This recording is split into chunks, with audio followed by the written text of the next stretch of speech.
Frekuensi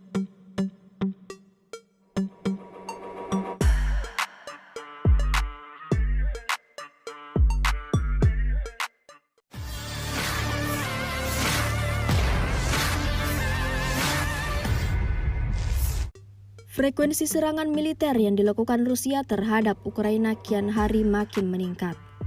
Baru-baru ini publik dibuat heboh dengan video yang beredar di media sosial Telegram pada Kamis 28 Maret 2024. Dalam rekaman tersebut memperlihatkan militer Rusia sedang melancarkan serangan besar-besaran di suatu wilayah di Ukraina. Sontak, serangan ini membuat wilayah yang ditengarai jadi salah satu basis pertahanan prajurit Kiev porak-poranda. Tampak ledakan demi ledakan yang terjadi menimbulkan asap tebal hampir di segala penjuru.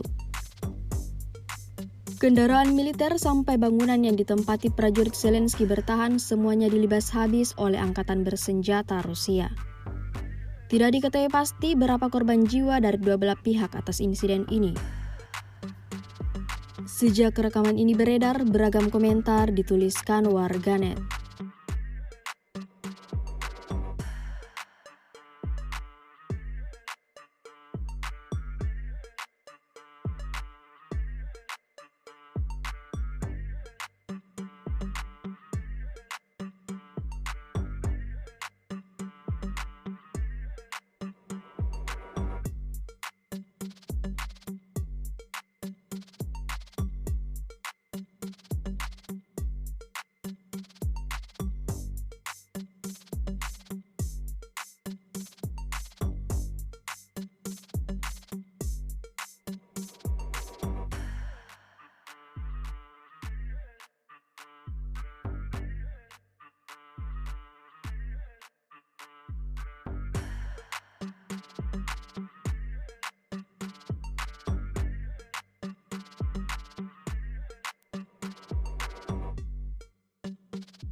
Download Tribun X sekarang, menghadirkan lokal menjadi Indonesia.